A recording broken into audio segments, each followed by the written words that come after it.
Hi guys, welcome back again to the Tommy Atomic channel. This is episode 3 of The Way the World Really Works. Clive Palmer. So this man is one of Australia's richest men. He has a net wealth of about $3 billion. Most of that, all of that comes from mining. He's another one like Andrew Forrest, but not as rich as Andrew Forrest. Andrew Forrest has 10 times as much money as this guy. But as of a few years ago, this guy decided to start using his money to go into politics.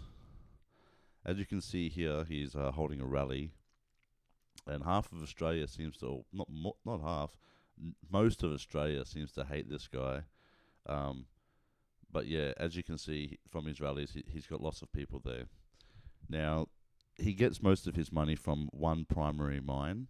He has a few mines, but one of them alone makes him $1 million a day.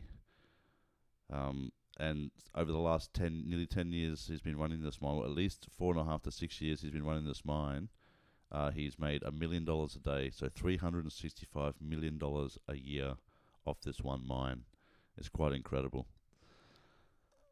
And all this money comes from a Chinese company, and this Chinese company leases the mine off Clive Palmer. CITIC Pacific is the name of the mine.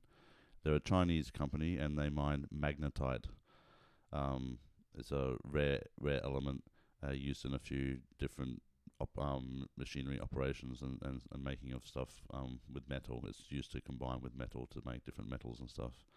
But there's not much of it in the world. So Australia has one of the biggest stockpiles of it, and subsequently Clive Palmer has his fingers in that stockpile. And he's decided to sell it all to the Chinese. Now, $1 million a day, $360 million a year seems extraordinary. It's 1/3 of $1 billion a year that mine gives him, and is still able to make money on top of that somehow in profit. And they can still afford to pay him $1 million a day just to mine his mine and take the profits away and the resources away. Now, Clive Palmer had several mines, iron ore, nickel, coal, and he's had a lot of bad press in Queensland and other places where he didn't pay his nickel miners severance pay. It went on for a few years, and he was trashed through the media. But the fact is, he did pay those people eventually. They all got their money, and that's why you don't hear much about that case anymore. But then what happened was, when he opened this new mine, the magnetite mine, he was sued by Western Australia government. They tried to stop him from running the mine, and at the same time, or a few years before that, actually, he had some mines that were losing $1 million a day for an entire year, or during a year period. There was days he was losing $1 million a day. Now, I don't think he lost $365 million, but he probably did lose tens of millions in that period. Now, this trial we're going back to, again, in Western Australia, was actually, he got legal funding for it. Even though he's a billionaire, he got legal funding for it from the Australian government to fight basically the Australian government, or a branch of the Australian government in the Western Australian Parliament, in the Western Australian government system, because they're the guys that were trying to stop him. So he took them all to court and won his case, and as consequently, the mine was he was making the money off the mine the entire time. It didn't stop operation. They were just trying to stop the operation. They couldn't get an injunction on it during the court case, so it was able to keep operating. And from there, he was just making millions of dollars anyway, and he eventually won the case. Now, this guy does have his own political party now. It's called the United Australia Party. He's merged with a few other independent candidates like Craig Kelly and a few others like that, a few other really out there Australian politician characters that you would just wouldn't think these people would be able to get into politics in Australia. Now, the thing is that Clive Palmer, 4 years ago, he really went heavy into the political elections of Australia, and he spent the most extraordinary sum we've ever seen in this country. It was some $50 million on his campaign, and that money did come from these people, CITIC Pacific Mining. Okay, it was the money he was paid from his $1 million a day mine. So they're giving him $360 million. He's already got several billion, not many billions, but several billion. That's quite enough. And he's figured, oh well, I'll use this money to go into politics and be like an American and do like the American politics do, and to spend so much money on the election to try and sway the election one way or the other. Now that's the thing.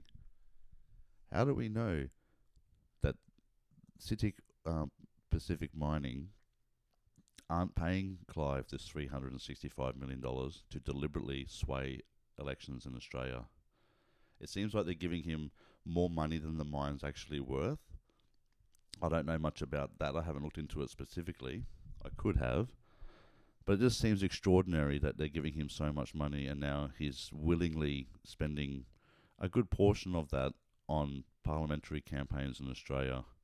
And in 2019, the election, the political parliamentary committee recommended that a blackout on political ads running on radio and television in the 3 days before election be reviewed with a view to scrapping it. In other words, they want to have ads running all the way right up until the election, and this guy would love that because he's just spending extraordinary amounts of money. Usually the Labor and Liberal Party, the two biggest parties in Australia, will spend a few million, maybe 10 million each on their campaigns for the election for the Prime Minister election of Australia.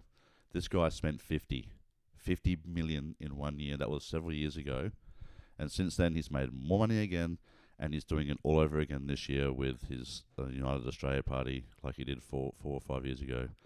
Now, this guy is a very shady character. Okay, we've got to watch what he's doing because he really is trying to subvert the political structure of Australia, and he rubbishes Labor and Liberal a lot, both of them equally.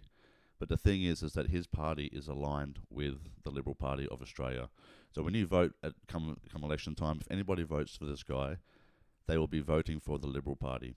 It doesn't matter what he says in his ads about them, the Liberals and all that, driving Australia down and all that sort of stuff and blah, blah, and he's going to save us with a 15% mining tax, even though he's a miner. The fact is that he is aligned with the Liberal Party.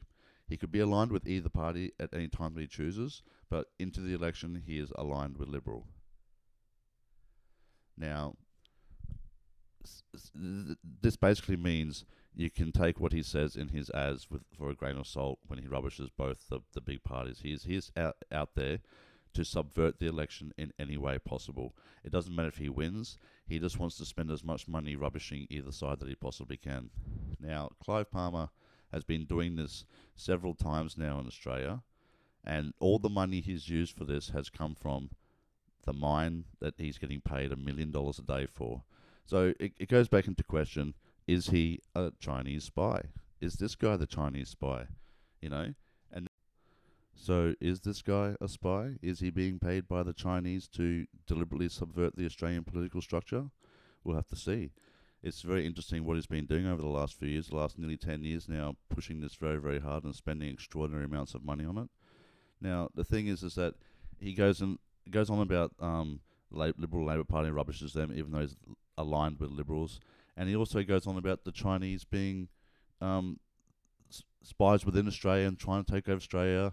And he points out in one of his most recent ad campaigns, political campaigns, that the Chinese have an airport here that they could use to enter Australia and invade us. Now, the thing is that that's Clive's mine. He owns that mine, and yet here he is saying the Chinese are going to use it to enter Australia and take us over. He just lies about everything. He's a miner that wants to tax 15% of mines. He hates the Liberals, but he is aligned with them. He says the Chinese want to take over Australia, but he's renting a mine to them for $1 million a day, which has an airport in it, which he says they can use to enter our country. The guy is just a hypocrite. It's that simple. He says one thing and does another. And all he's been doing over the last nearly 10 years, nearly 15 years now, is just working very, very hard to get into politics any way that he can and to subvert our political structure. And over the last maybe 6 or so years, he's been receiving hundreds and hundreds of millions from the Chinese. We can put it at about $1 to $2 billion over the last 6 or so years has come directly from the Chinese, from that CITIC mine. And that mine is partly owned by the Chinese state government. China's communist, meaning they own all their infrastructure like that. So he's indirectly working for the Chinese government. Okay? Well, no matter what he says, that's the fact of the matter. He's getting his money from the Chinese, and he's using that money to subvert the Australian political system. Maybe he really is being paid that money to screw us over. Who knows? By the Chinese. You know? So that's the way the world really works, folks. You'll have to make up your own mind about Clive Palmer and whether or not he's a bad man. He's done all sorts of shady stuff. But yeah. So yeah. If you enjoyed that video, please subscribe. And I'll see you again soon on the next episode of The Way the World Really Works. Thanks, guys. Bye.